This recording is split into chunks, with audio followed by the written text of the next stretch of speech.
Hi, I'm Justice Ann. I've been a canine liaison at Grand Strand Law Group for, 30 years? What's that? You don't believe me? I meant 30 dog years, of course. First rule of lawyering, read the fine print.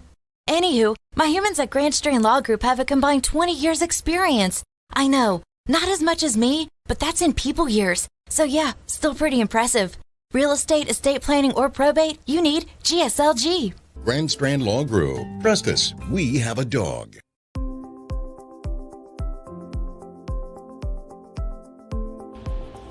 Great Business Networking grew out of the idea that by creating lasting friendships within the community, we can make the community even better. I was looking to network with professionals and to be able to refer my clients to somebody that I trust. Well, it's really important to trust the members of the group because we really generate quality referrals, and to know somebody, be friends with them, and get that qualified referral is the key to success. It is networking, but it doesn't feel like networking, and that is important to me. I come to the meetings, I have fun, I make great connections, and I help grow my business.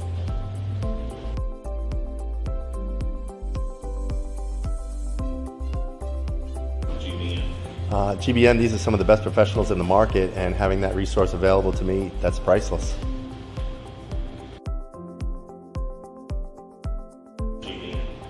Well, GBN is a network of business professionals that build long-lasting friendships that will not only grow my business, will grow yours as well. That's what referral marketing is all about. GBN really is the most important marketing for your business. Check us out today.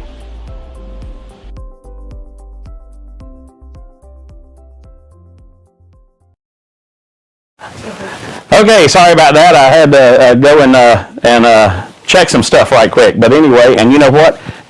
Oh, well, Tommy, you're going to have to make sure you keep up with the teleprompter because I don't have my notes with me anymore. So anyway, guys, welcome back to GBN Live. You got to love live TV and live technology. We want to thank our sponsor, Grand Strand Law Group. You can reach them at 843-492-5422 or visit them at their offices in Myrtle Beach or North Myrtle Beach, and or online at grandstrandlawgroup.com.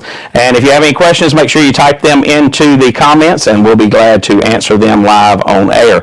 You can do that by giving permission to StreamYard at streamyard.com/Facebook. Melissa, we talked about the business services earlier. Can you tell us a little bit more about those? Mm-hmm. So we have a whole business side. So we can do remote deposit. We call it RDC. So if a business customer has a lot of checks and they don't want to come to the bank every day with that, they can actually remote deposit them into us. So nice. They can scan their checks themselves and send them right into their account that way. We have Positive Pay, ACH Pay. That we offer our businesses. So with Positive Pay, when a business customer were to write a check, they enter it in the system, and then when that check comes to be paid, like, we know that that's a good check and they actually wrote that check. So we offer that, and we also offer business debit cards and business credit cards. I should have mentioned with our personal debit cards also, along with our business debit cards, we can print all of them in-house. So if you were to come today to open up your business account, your personal account, you can leave right away with the debit card because we can print them right there. Wow, that's something new. I haven't heard of that before. That's pretty cool. Yeah. And you know, that kind of brings up a question to me. If you take a picture of a check Mm-hmm. and that wirelessly deposits it, for lack of a better way to say it, what prevents somebody from coming in and depositing that same check at the same, because they have the paper copy? Our system actually picks it up because we've had that happen where a customer tries to do that, but not intentionally, but maybe forgetting that they already did the deposit. It flags it and says that as a duplicate deposit, that maybe this check's already been deposited. So then we can go back through the customer statement to make sure or double check to see if they actually did deposit it remotely. That's great to have that, because I could see that could possibly be an issue. So business loans are a little bit different than personal loans. So what are some of the things that you need for a business loan that you may not need for a personal loan? Well, mainly you would have to make sure you have the business established already.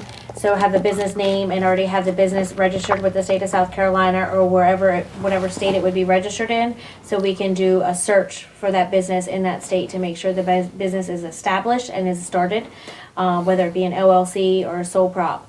and then an EIN number. So just applying for an EIN number with the IRS that goes with that business. And then for business loans, we would need tax returns. So typically we would want 2 to 3 years of business tax returns for that business. If maybe your business is a sole proprietor and maybe you haven't been around for 2 years, then we would want 2 to 3 years of your personal tax Personal tax returns, right, yeah. and a personal financial statement. Sure. So what could hold up a business loan? Is there something that could possibly delay that, or what are some of the things that we would see with that? Most things, like a lot of times the business loans can be a little bit tricky. Mainly the biggest hiccup sometimes is if we don't get all the information and all the financials in the very beginning. You know, maybe if a business customer's only given us maybe their business tax returns and maybe didn't give us their personal, or vice versa, given us the personal and not the business, or maybe we need to collect another year of business tax returns because maybe some of the numbers aren't working together. Yeah, it makes Just sense. trying to figure out all the numbers and see, you know, how they work to see if we can make the business loan work for them. Cool, that's interesting. So tell us about this at-work program. I know that that's something that I guess you offer businesses and their employees. Is that how it? We do. That's something we call it FRB at work, First Reliance Bank at work. Sure. I've been going around most recently to a lot of the businesses in the area to talk to them about it because it really truly is a great program. It does not cost the businesses anything, and it doesn't cost the employees anything. It truly is a free program. It just allows that employer to have this added benefit onto their benefit package to their employees. So basically it allows the employee to come bank at First Reliance Bank as a said employee of said business, and they get some extra perks. So the biggest thing is they get, if they open the account with us as one of our FRB at work accounts, and they establish direct deposit in 90 days, we give them $100. So that's $100 credited to that new account. We can instant issue their debit cards for them. They get free ATM withdrawals. If they go to a non-First Reliance Bank ATM, we waive their ATM fees. They get free cashier's checks, free notary service, free checks with the account, and they get a small discount with their loans and a small added percent on their CDs and savings accounts. That's awesome, and that's part of being part of the community, to where you're supporting those local businesses and their employees, and that's what growing a community is all about. So that's pretty cool. So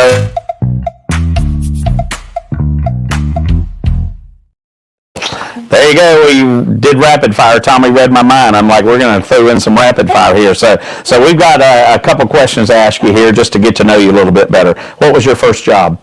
I was a babysitter. A babysitter. Babysat kids, Yeah. yes. My daughter does a lot of that, but she's gotten to the point where she likes to do pet sitting more than she does babysitting.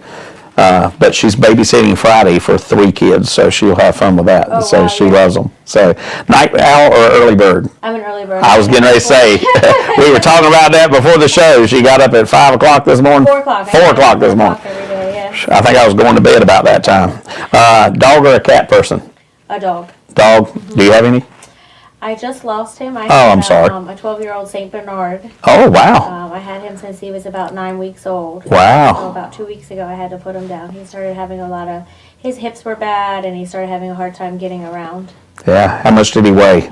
At one time, he was about 140 pounds. When I just had to put him down, he had started losing some weight, Yeah. so he was probably about 120. Yeah. Beautiful dogs. I love them. So, Yeah. dark or milk chocolate?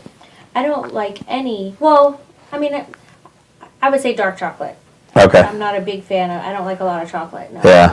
Okay.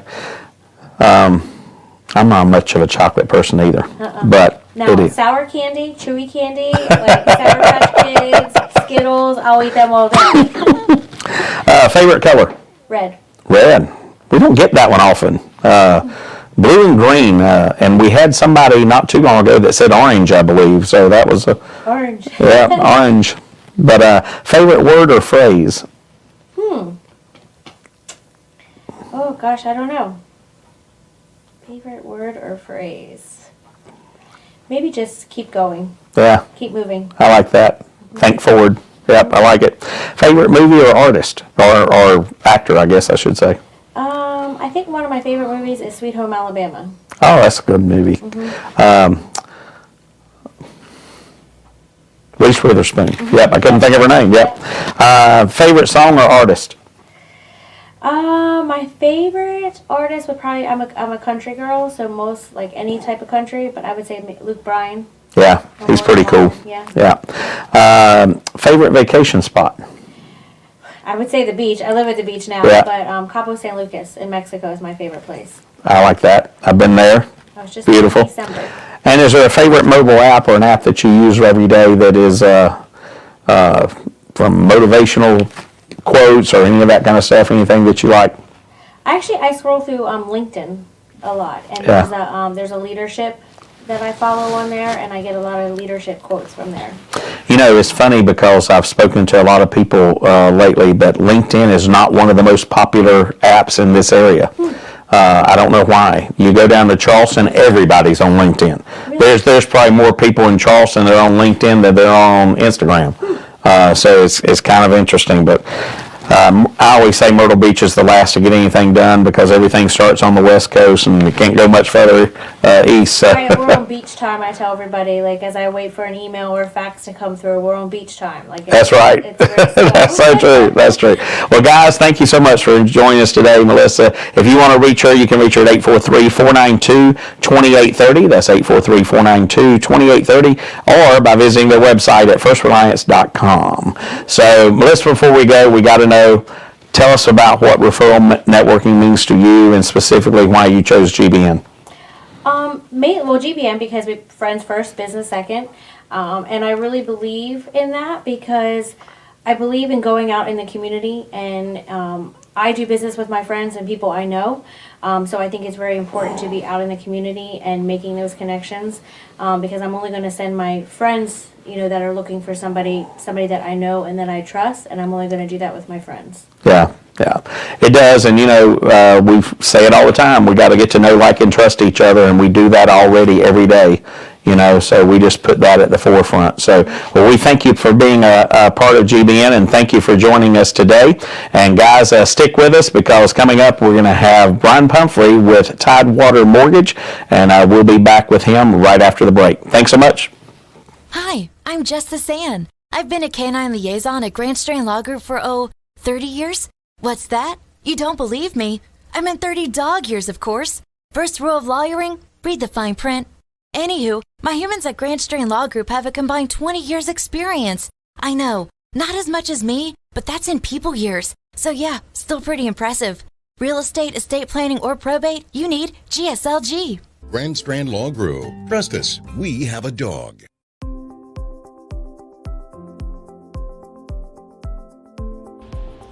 Great Business Networking grew out of the idea that by creating lasting friendships within the community, we can make the community even better. I was looking to network with professionals and to be able to refer my clients to somebody that I trust. Well, it's really important to trust the members of the group because we really generate quality referrals, and to know somebody, be friends with them, and get that qualified referral is the key to success. It is networking, but it doesn't feel like networking, and that is important to me. I come to the meetings, I have fun, I make great connections, and I help grow my business.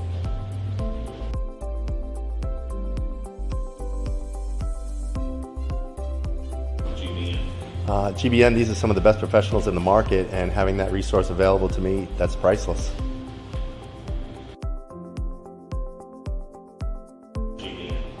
Well, GBN is a network of business professionals that build long-lasting friendships that will not only grow my business, will grow yours as well. That's what referral marketing is all about. GBN really is the most important marketing for your business. Check us out today.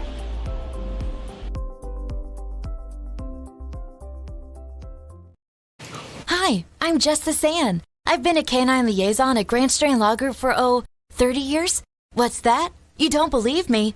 I meant 30 dog years, of course. First rule of lawyering, read the fine print. Anywho, my humans at Grand Strand Law Group have a combined 20 years experience. I know, not as much as me, but that's in people years. So yeah, still pretty impressive. Real estate, estate planning, or probate, you need GSLG. Grand Strand Law Group. Trust us, we have a dog.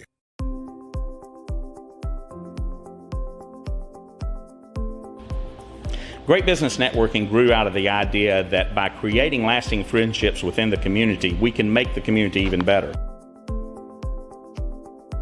I was looking to network with professionals and to be able to refer my clients to somebody that I trust. Well, it's really important to trust the members of the group because we really generate quality referrals, and to know somebody, be friends with them, and get that qualified referral is the key to success. It is networking, but it doesn't feel like networking, and that is important to me. I come to the meetings, I have fun, I make great connections, and I help grow my business.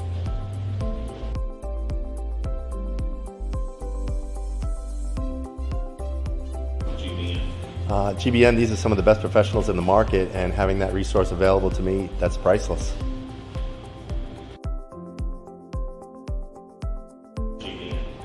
Well, GBN is a network of business professionals that build long-lasting friendships that will not only grow my business, will grow yours as well. That's what referral marketing is all about. GBN really is the most important marketing for your business. Check us out today.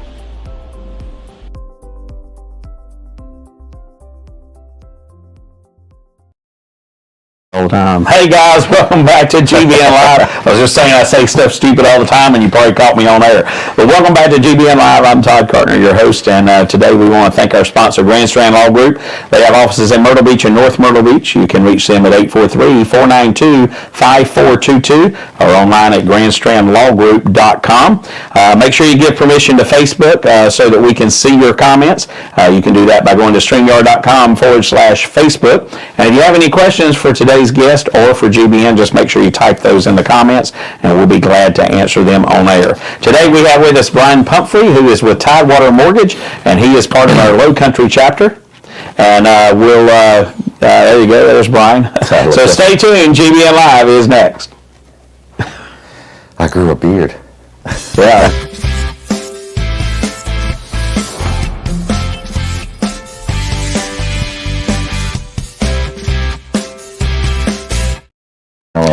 All right, guys, welcome back to GBN Live. We have with us Bryan Pumphrey with Tidewater Mortgage today. He's part of our Low Country chapter down in the Pawleys Island area. And Low Country. Yep, the Go Low Country. There you go. That's right. So, Bryan, tell us a little bit about yourself, where you're from, and your family, that kind of stuff. That's a long story. So I am married to my beautiful wife, Carrie, who you've met, and she's actually in the Low Country chapter also. We have 2 children and 3 grandchildren. No animals right now. Well, we've got grand pups. Grand pups. I like that. We have 2 labs, long-haired poodle, and a little old guy named Kai, who is mixed bulldog and lab, I think. Oh, okay. Missing an eye, who was our daughter Megan took him from a shelter, from a kill shelter, which was pretty amazing. And he's been with her for got to be 10 years. Wow. And it's a great dog. Yeah. So, yeah, all they need is attention, and I'm telling you, what, out in my line. Yep, they'll never leave you. That's for sure. That's a fact. So tell us about Tidewater Mortgage, the company, how long it's been around, that kind of stuff. So Tidewater Mortgage came about in 1997. Our owners, the Sandler family, used to own one of the largest food distribution companies in the country. Well, that's a change. Yeah. Sold it to Sarah Lee for a few dollars. Started Chesapeake Homes, building houses in the mid-Atlantic states, Maryland, Virginia, and decided to open Tidewater Mortgage to help that. Since then, we've grown to Chesapeake is only 15 to 20% of our business, and we're all up and down the East Coast now from New Jersey to Florida. Yeah. So the company's growing, and we really are a family. I mean, the ownership all the way to processing, underwriting, closing, and loan officers, we really see ourselves as a family. Yeah, it's. I know that Tidewater has grown quite a bit, but it's still a small company compared to some of the bigger ones. But I like that. I like that we were talking about in the previous show about that local community type feel, and that's important. Yeah, we like to say was small enough to know you, large enough to serve you. Right. I like it. I like it. Yeah. So, as a realtor myself, I know that one of the first things I always do when I get a new client is to tell them they need to speak to a lender first, and that's so important. So, tell us why, from a lender's voice, why that is important. You know, the fact is if you have a new client come to the realtor and a realtor takes the new client out to show houses, it could end up being a waste of your time, their time, and the homeowner's time, you know, and the listing agent's time. Without knowing what they can buy, it would be like putting on their underwear over their pants. You know, it's putting the cart before the horse. Right. You know, all those things. But it's really important to know if the buyers are able to buy, you know, the basic things, credit scores, income, debt to income ratios, things like that. And then we can give them a number, a dollar amount, to where they can go out with their real estate agent like yourself and view homes that they know they can buy. Instead of a wish list, they can have a real list. Right. And that's so important, because if you and it goes both ways. If you qualify for a $400,000 house, you don't want to be out there looking at $750,000 houses. But at the same, they look good. They do look good, but but you're just dreaming. Right. And like you said, spending a lot of people's time unnecessarily. Exactly. But at the same token, if you are qualified for a $500,000 house, you don't want to be looking at $200,000 houses. Or maybe you do. You know, you may. I always tell my clients, you need to stay at 80% of whatever that qualification is. That's great, because realtors do that. Right, because if you do that, you're not putting yourself in a bind. Just because the amount that you're approved for, that's your top number. And so if you look at an 80, then first of all, it helps you to stay within your budget, but it also allows you to make a strong bid if you love it. Right. You know, as long as it'll appraise for that. You know, you got to make sure those are in there.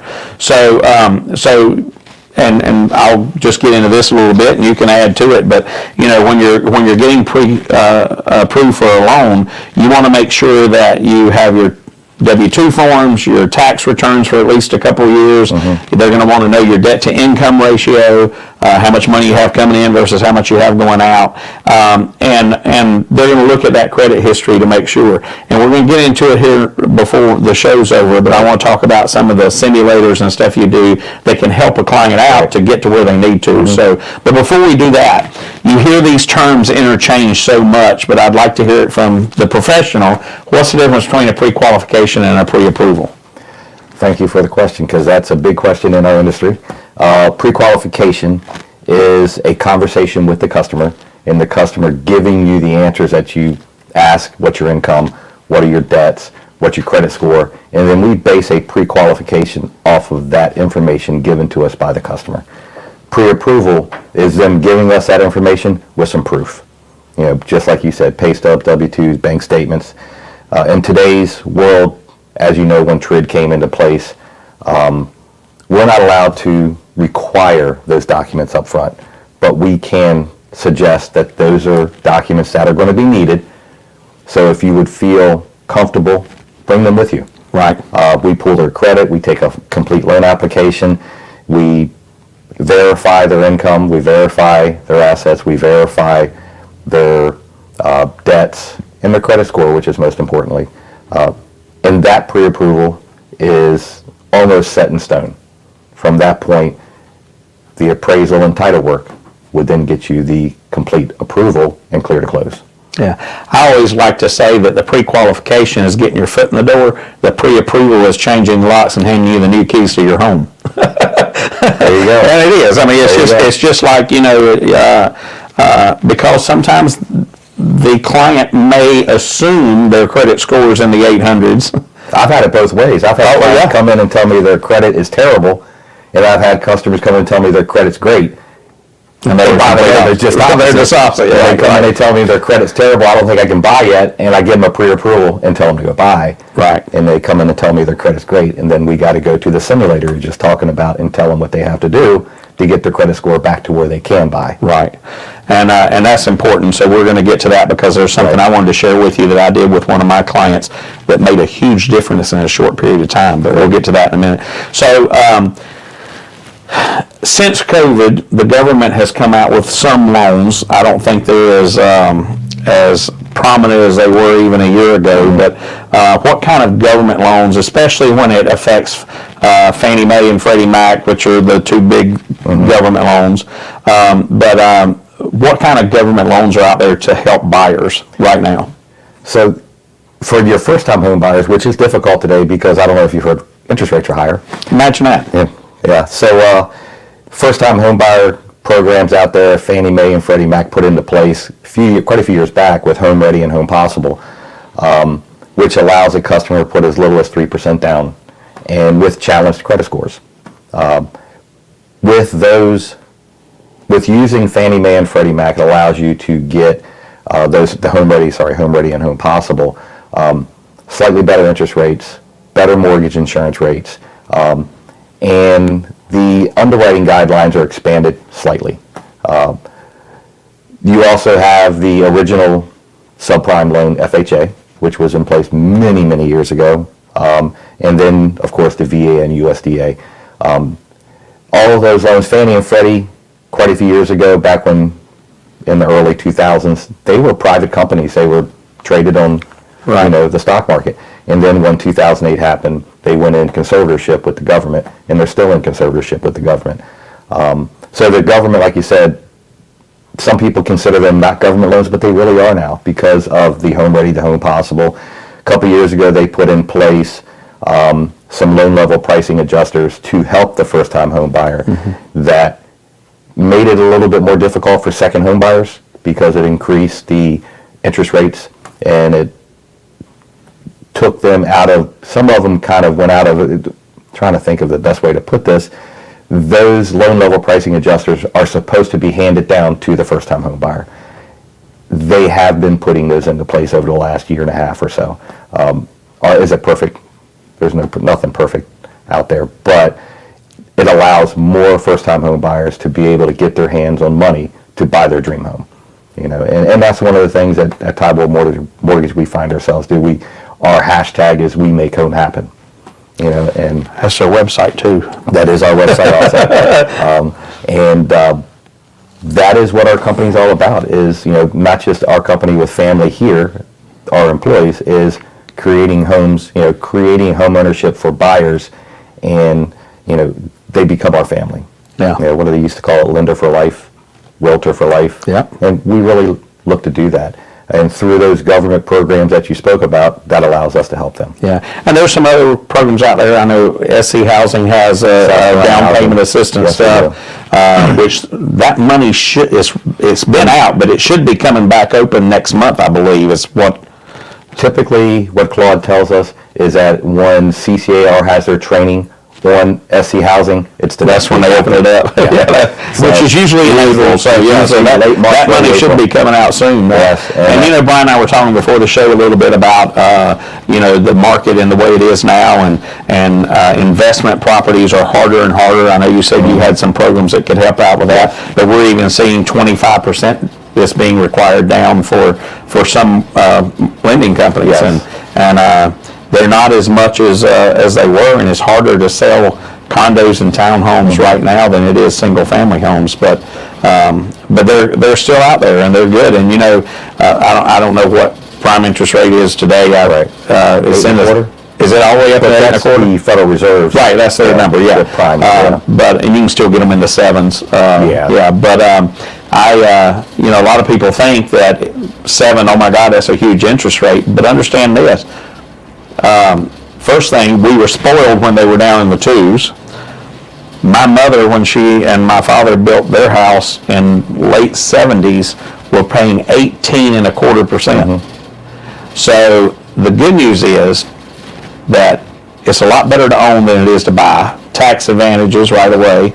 You're putting money towards something that you're owning instead of throwing it away in rent. Right.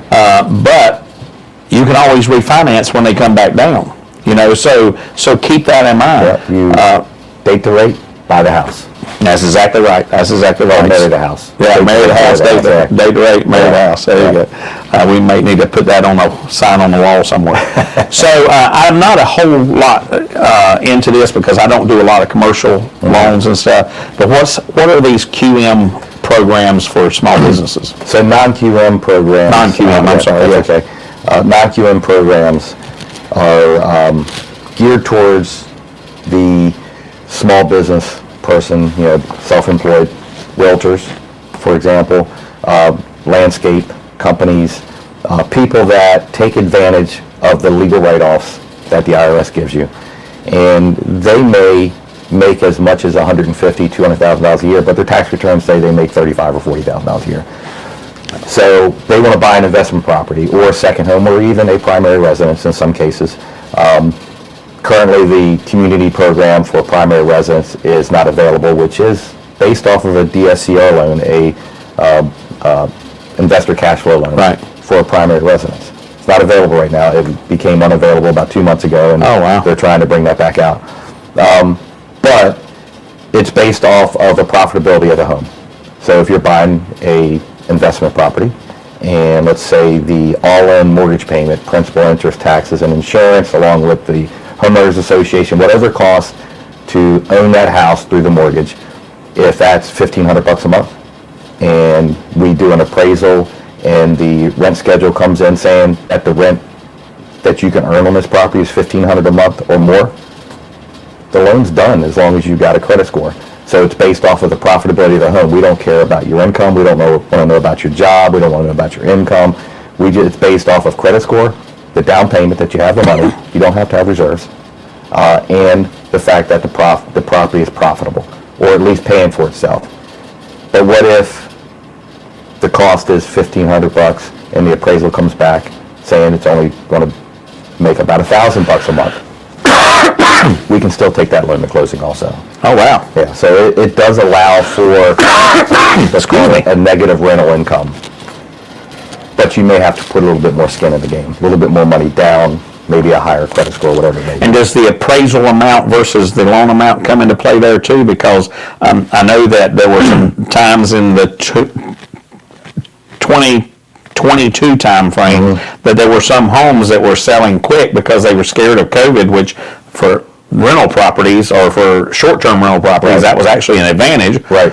You may have a house that appraised for, or a condo that appraised for $250,000. They were selling them for $180,000. So you got a nice cushion in there. You didn't see a lot of it, but you did see some. So typically, it's going to be the appraised value of the purchase price, whichever's lower. Gotcha. And that's what the loan amount's going to be. Gotcha. That makes sense. Yeah. Well, that's a great program that's out there. That's hopefully they bring it back soon. Yeah. Well, that's out. That's there. Oh, that one is right. That one's there. That's for investment properties and second homes. Gotcha. No, I'm sorry, just investment properties currently. It's not for your primary residence. It's not for your primary residence. But we do have bank statement programs. So again, we don't want to know about your income, don't want to know about your job. It's based off of we do want to know about the job. It's based off of the deposits that go into your account.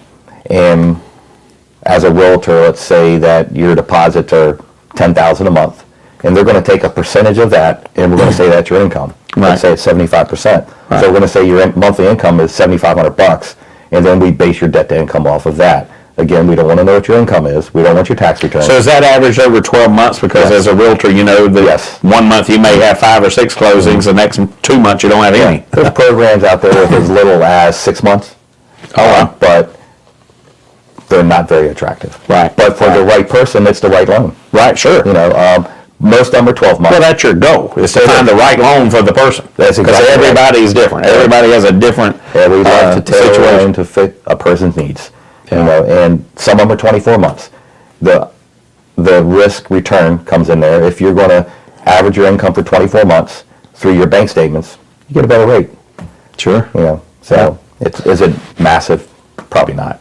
But but it is a better program. And and then there's other programs out there through the non-QM world that we do currently that are just, it's amazing. And non-QM, we used to call it subprime back in the day, but there was still Alt-A programs back then, and they're still out there. It's just, they got to fit the right person. And stated income loans, and they're great programs for the right person. Back in the early 2000s, we were doing them for the wrong people. We're doing them for the right people now, self-employed. You got skin in the game. You're putting money down, putting 20, 30, 40% down. So it makes sense. You're not going to walk away from that property. No, sure not. 2007 and 2008, we had people walk away from those properties because of those outside the hemisphere lending that we were doing. And they put some things in place to keep lenders in Absolutely. in line with that. So yeah, right, exactly. Well, guys, stay with us. After the break, we're going to talk about a little bit more about the market, and we're going to get into getting that pre-approval and some of the tools that Bryan has that can help you out. So stay with us. GBN Live. We'll be right back. Hi, I'm Justice Ann. I've been a canine liaison at Grand Strain Law Group for 30 years. What's that? You don't believe me? I meant 30 dog years, of course. First rule of lawyering, read the fine print. Anywho, my humans at Grand Strain Law Group have a combined 20 years experience. I know, not as much as me, but that's in people years. So yeah, still pretty impressive. Real estate, estate planning, or probate, you need GSLG. Grand Strand Law Group. Trust us, we have a dog.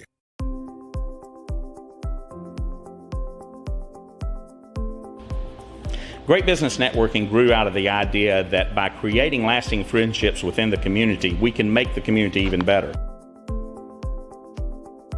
I was looking to network with professionals and to be able to refer my clients to somebody that I trust. Well, it's really important to trust the members of the group because we really generate quality referrals, and to know somebody, be friends with them, and get that the qualified referral is the key to success. It is networking, but it doesn't feel like networking, and that is important to me.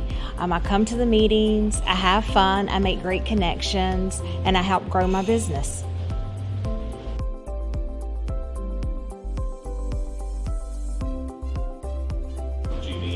GBN, these are some of the best professionals in the market, and having that resource available to me, that's priceless.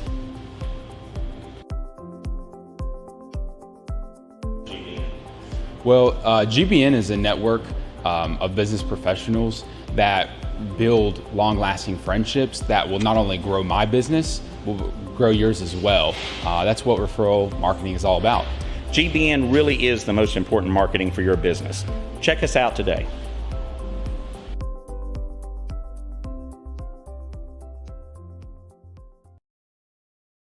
All right, everybody, welcome back to GBN Live. I'm Todd Carpenter, your host, and today we have with us Bryan Pumphrey, who's with Tidewater Mortgage, and he's part of our Low Country chapter.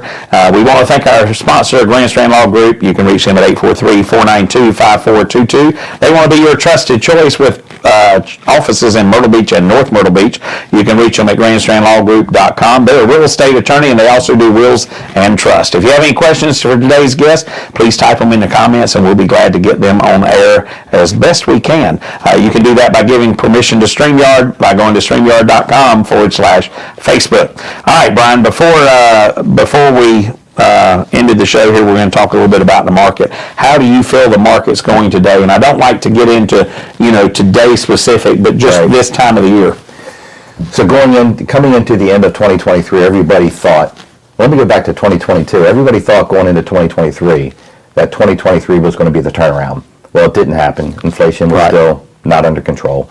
So fast forward to November, December of 2023, market started to feel better, started to look better. We all thought that rates were going to get significantly better by mid-2024. And it looked good in January. And then February came, and inflation still ticked up just a little bit. So, of course, everybody got a little afraid. Rates did tick up a little bit, but they have started to slowly come down.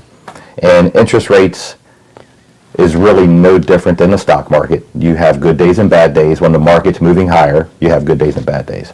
When the market's moving lower, you have good days and bad days. The trend right now is still our friend. The market is going down. It's getting better. It's just taking a little bit longer than we thought it was going to take. So how do I feel about it? I think it's great. One of the toughest things about the market for you as a realtor, there's just nothing out there for sale. There's low inventory. It's getting better, and it's ticking up. And as inventory goes up and the rates go down, the fence setters are going to jump off the fence to start buying, which we started to see already. The spring market this year isn't going to be 2021, but it's going to be good. It's going to be nice. So I feel good about the market, and being tied to, like I said, the Chesapeake Homes. They're building houses and they're selling houses. No different than all the other builders around here. If we can get the listings to pop up for resales, that would be even better. And I think you're right. I think the resales have gone way down compared to what they were. And I think part of that is attributed to the fact that if they sell, they can't go anywhere else and buy anything that's a better value for the better price. Right. And so that's hurting people. Yeah. The piece that some of the home buyers and home sellers are not understanding is that rates, yeah, they're high. Values are still high. Everybody thinks that the longer this lasts, the values will go down. Have they ticked down? A very little bit.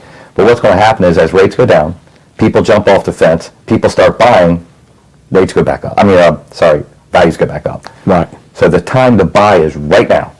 I agree with that. And I'll tell you why I don't think that the housing prices are going to go down much. Mm-hmm. And the reason for that is that resales, which means that somebody's already purchased the home and they turn around and sell it again. Mm-hmm. New sales, new construction, it's hard for them to justify selling a house that's the exact same floor plan, the exact same features in phase 2, less than they paid for it in phase 1. So that rarely ever happens. They may keep the price the same, but they rarely drop it. Right. Sometimes they'll give more benefits, more incentives, like for the fact that, hey, we're going to throw granite countertops in, or we're going to throw wood blinds in, or we're going to put, instead of a 10 by 10 patio in the back, we're going to put a 10 by 20 patio in the back. So they give a few more incentives, but the price is going to stay the same. And so resale prices are driven by new sale prices. And I just don't see them coming down anytime soon, especially when they're selling out like crazy. Right. So the other part of that is that with builders in communities, they start dropping prices in their communities. You're going to have some pissed off home buyers. Oh, absolutely. That already bought in that community. So they do everything they can. They have to give them an incentive too. Exactly. So the fact is like you said, values may tick down a little bit, but they're not going to be anything like what happened in 2007. No, I don't think I don't think we'll see that ever. Something will really have to happen for us to see that. And we all thought that was going to be COVID. And look what it did. You're absolutely right. It didn't. Complete opposite. Yeah. One of the things that concerns me about the market today is, and you've been doing this for a while, and I've been doing it for a while, is that typically during an election year, and I'm not getting political here, so we're not going to get into that, but typically in an election year, especially in the springtime, you see interest rates come way down, sales go way up, everything's in line. They come out with new programs, whatever the case may be. You typically see that usually start to roll out, or at least announced in February. They go into place in March, and then they're all the way through the spring, because it makes the incumbent, regardless of who it is, look good because you have increased the economy. Right. We haven't seen that at all. And I think they've tried, but the investors really control the market. Sure, yeah. And is it happening on a smaller scale than we saw in other election cycles? And rates, like you were talking about, and rates do drive sales. Oh, of course, yeah. Especially when the average home price is just shy of $400,000. Right. So rates really do matter for that first-time home buyer, the person who lives in our county, in Horry County, that's making $80,000. So it's tough, and we get it. And there's a lot of people here that are not making $80,000. A lot of them aren't making half of that. A lot of them aren't making half of that. Right. You're exactly right.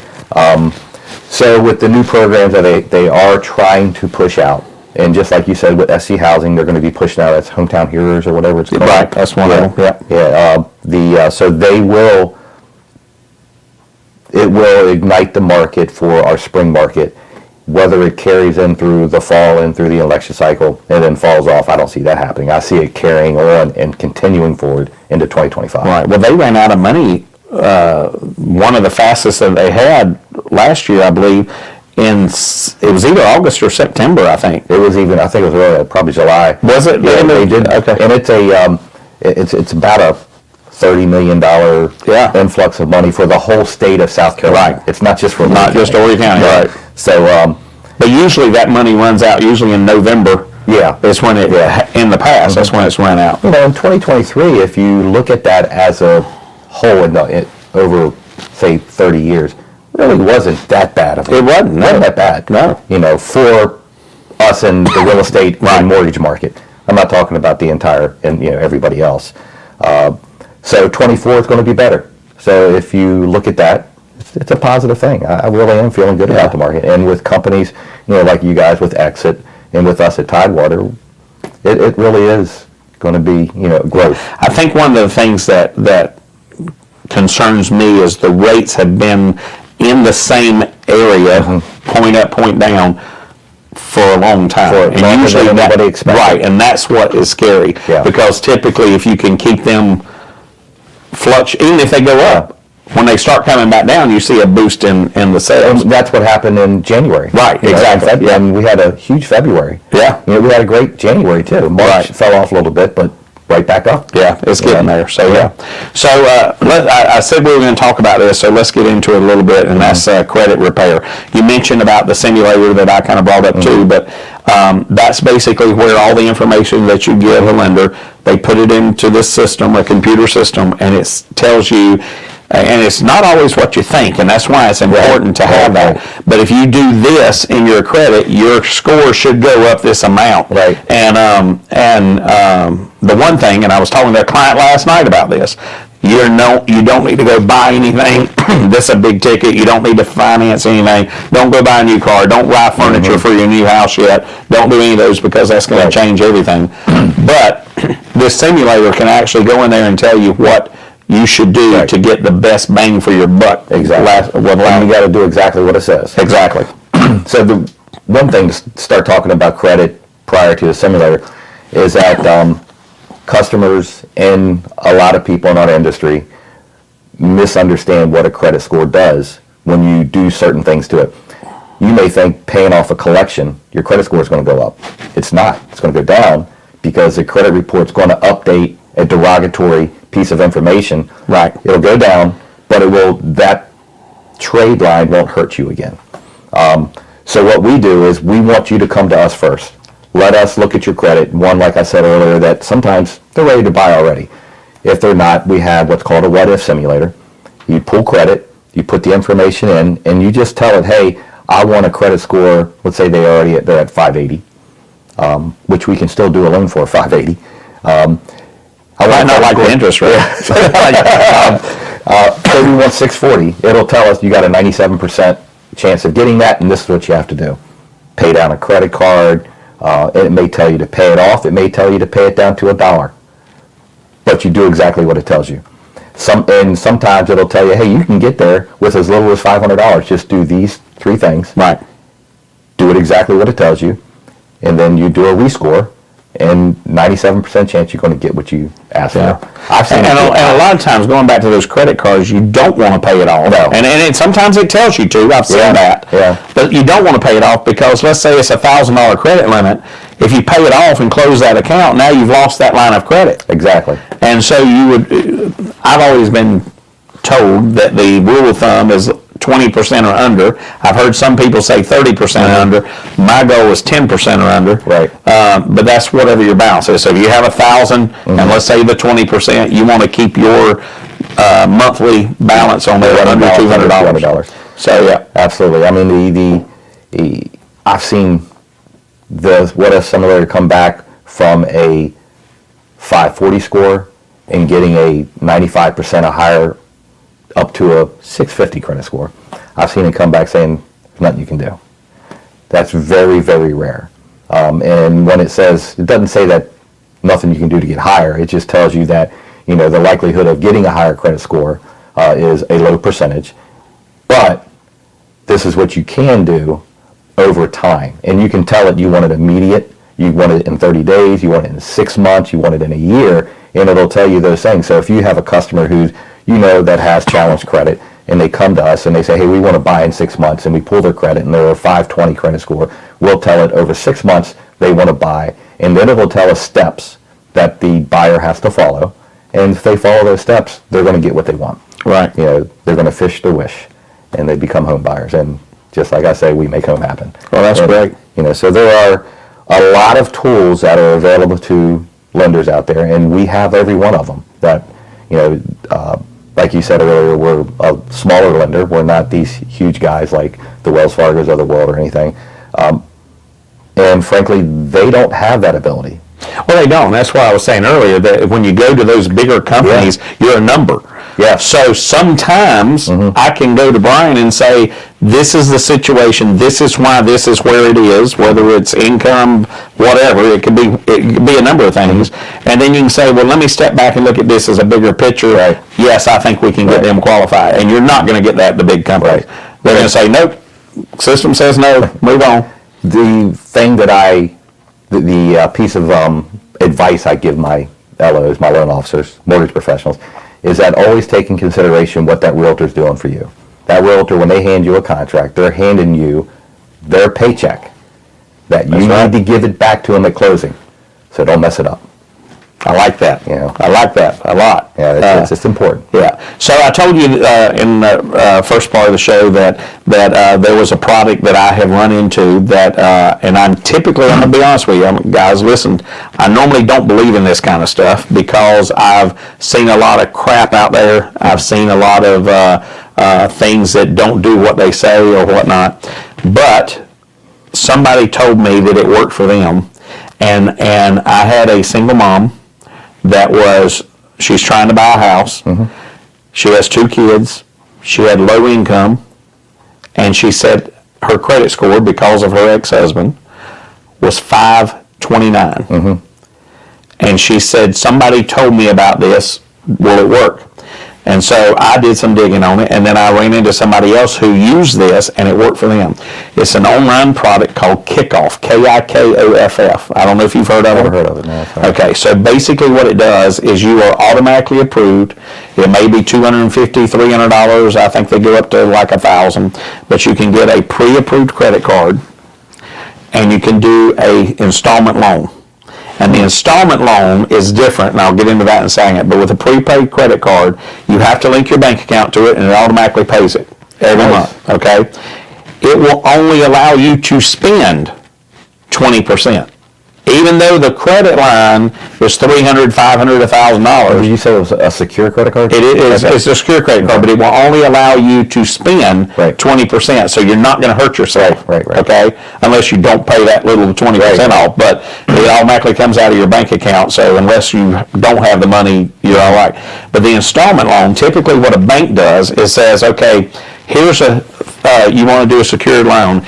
You give them $1,000. And then when you pay that off over 12 months, they give you the $1,000 back.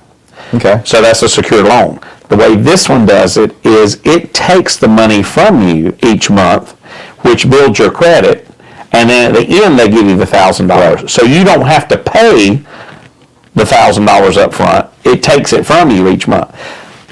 Regardless, and there's a whole lot of other things into it. I'm not going to get into it. That's not why we're here. But the thing that I liked, her credit score went up 108 points in 6 months. Wow. So that's huge. Everything I go into, I like to find a nugget. That's a nugget. And that's not going to work with everybody, so there's no guarantees there. I don't want to say that. But I will tell you that she did it. She followed it to a T, and it worked for her. Now, part of that is, just full disclosure, it wasn't that she had a lot of bad credit. She didn't have any credit. So that is going to make your go up. But she did have 2 credit cards that she had that were, one was a charge off and the other one was about to be charged off.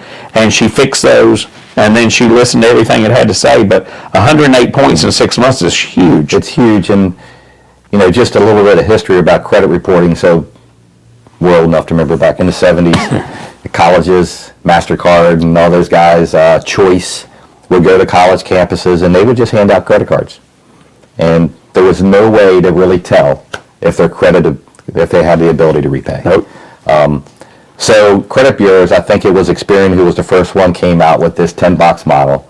Back in the early days when we would look for credit reporting for a buyer, we would have to get all their debts, put them on a piece of paper, on a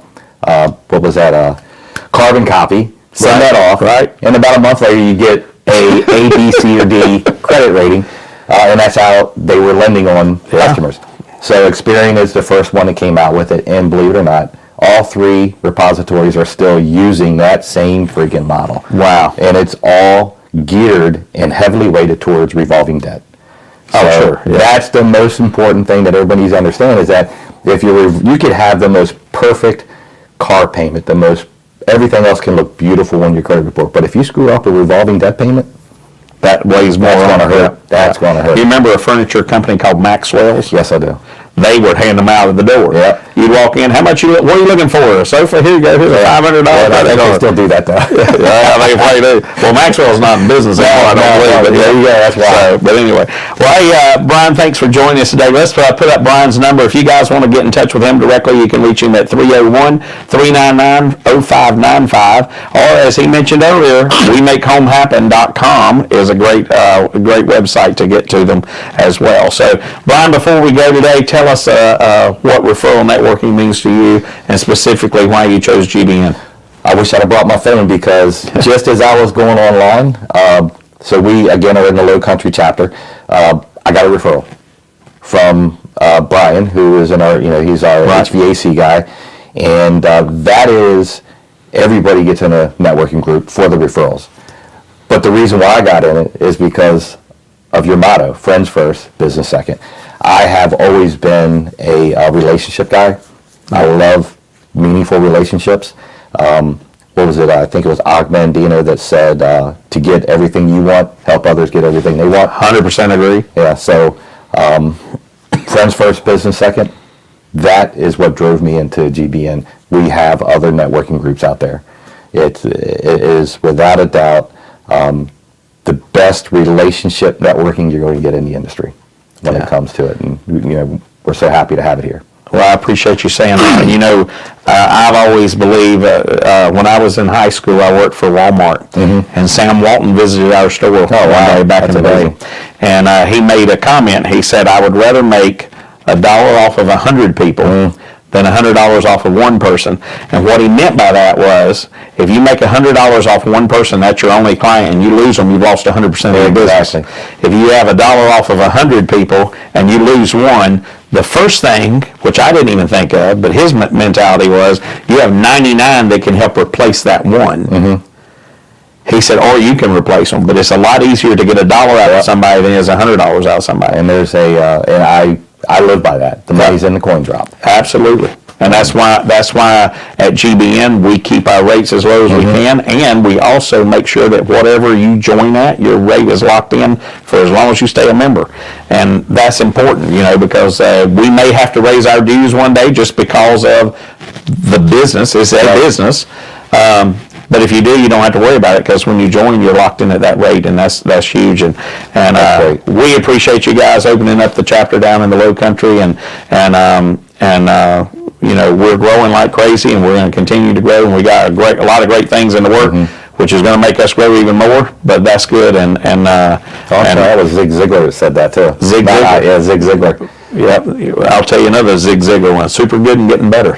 Hey, that was his. I love Zig Ziglar. I miss old Ziggy. He came to Myrtle Beach one time, and I saw him in the 90s. Right. Yeah. I just can't believe I messed that one up, but told you I'd say something stupid. That's all right. Super good and getting better. I love old Ziggy. Yeah. So, well, guys, thanks so much for joining us today. Bryan, thank you for joining us. Thank you. And guys, remember, if it's Wednesday, it's GBN Live. We'll see you next time.